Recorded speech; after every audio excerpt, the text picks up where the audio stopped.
ሰላም እንዴት ናችሁ? ውድ የኢዲ ሀበሻ ዩቲዩብ ተከታታዮች ሰላም ናችሁ ወይ? ሰላማችሁ በላይ በያላችሁበት ዘት ይበል።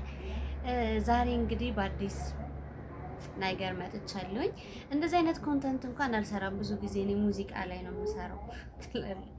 ሙዚቃ ላይ እና እጅግ ታውቋታላችሁ።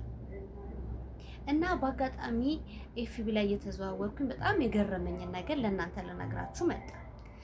እቺ ልጅ እንግዲህ አብዛኞቻችን ያወቅናትኝ ከሞተች በኋላ ነው። ከሞተች በኋላ ነው በደንብ ያወቅኳትኝ። እና ይሄን ደግሞ ታውቁታላችሁ። ሙዚቀኛ ነው። ሙዚቃ ይሰራና ጓደኛዋ ነው። እና ከግድያዋ ጋር በተያያዘ ፍርድ ቤት ሄዷል። ከዛ ኤፍቢ ላይ ስገባ አንድ ነገር አየሁና በጣም ገረመኝ።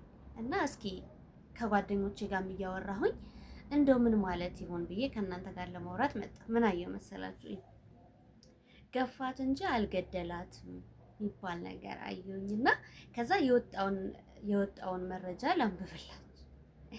ኢትዮ ፎረም ላይ ነው እንትን ያለው ፖስት የተደረገው የጽሁፉ ማለት ነውና ምን ይላል? በኦሮሚያ ክልል ፖሊስ ኮሚሽን ኮሚሽነር አራርሳ መርዳሳ ይላል የተጻፈው ማለት ነው። ርዕስ በአርቲስት አንዱዓለም ክስ ላይ የአዲስ አበባና የኦሮሚያ ፖሊስ ኮሚሽነሮች አለመግባባት፣ የፍትህ ስርዓቱ አደጋ ላይ ነው ብሎ ኩዌሽን ማርክ አድርጎበታል። እዚህ ጋር አስቀምጥላችኋለሁ። እንደምታዩት በኦሮሚያ ክልል ፖሊስ ኮሚሽን ኮሚሽነር አራርሳ መዳርሳ እና በአዲስ አበባ ፖሊስ ኮሚሽን ኮሚሽነር ጀነራል ደገፌ በዲ በአርቲስት አንዱዓለም ጎሳ ግድያ ክስ ምክንያት በተደጋጋሚ ግጭት ውስጥ መግባታቸው ይታወቃል።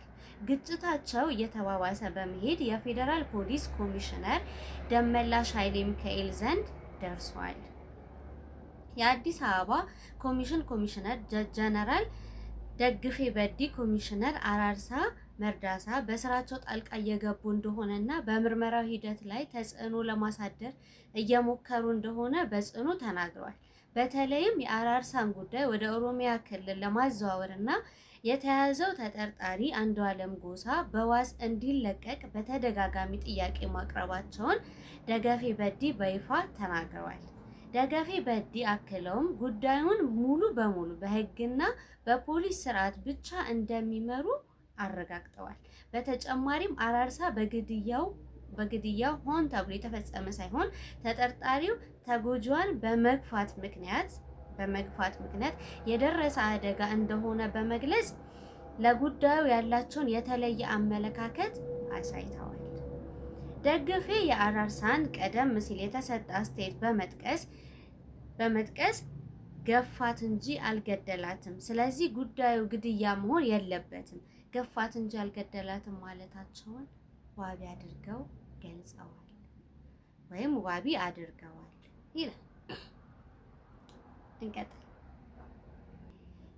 ስሙ እንዲጠቀስ ያልፈለገ አንድ የፖሊስ ምንጭ እንደገለጸው ሁኔታው በዚሁ ከቀጠለ ምስክሮችን ለመጠበቅና አስፈላጊ የሆኑ መረጃዎችን ለመለዋወጥ አስቸጋሪ ይሆናል ሲል ስጋታቸውን ገልጸዋል። በሁለቱ ግጭት ማለት ነው።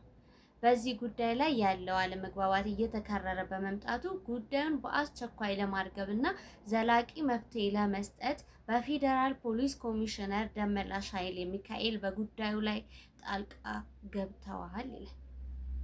እሺ ይሄው እኔ ስለ ሕጉ ምናምን ብዙም አላውቅም፣ ግን በጣም የገረመኝ አንዱ ክፍል ገፋት እንጂ አልገደላትም የሚለው ነገር በጣም ገረመኝና አንድ ነገር ልበላችሁ፣ እውነት ጓደኞች አትቀደሙ።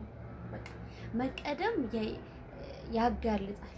እኔ አንድ ነገር የምለው ሁልጊዜ ምንድን ነው መሰላችሁ፣ እግዚአብሔር አምላክ በያለንበት ሁላችንም ይጠብቀን እንጂ ማንም ሊደርስልን እንደማይችል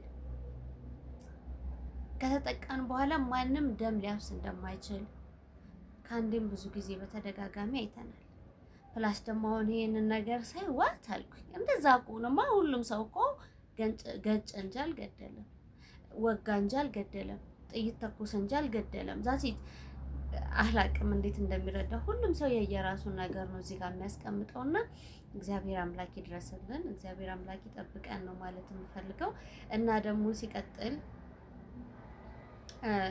በየሚዲያ ላይ የወጡ ሁላችንንም ሴት ልጅ ሀገር ናት፣ ሴት ልጅ እናት ናት፣ ሴት ልጅ ሚስት ናት፣ ሴት ልጅ አክስት ናት፣ ሴት ልጅ ኖ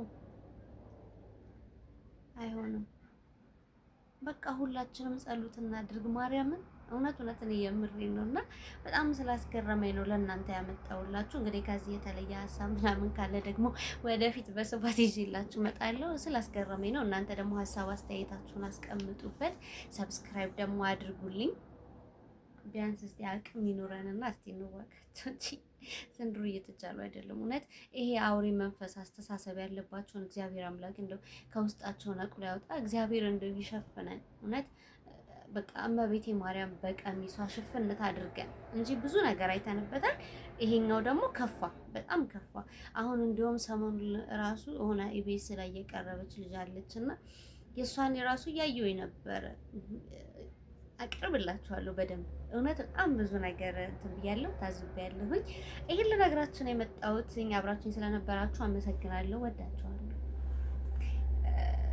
ላይክ፣ ሰብስክራይብ፣ ኮሜንት፣ ሼር እንዳይረሳና እናንተስ ምን ትላላችሁ? ገፋት እንጂ አልገደላትም በሚለው ጉዳይ ላይ ባይ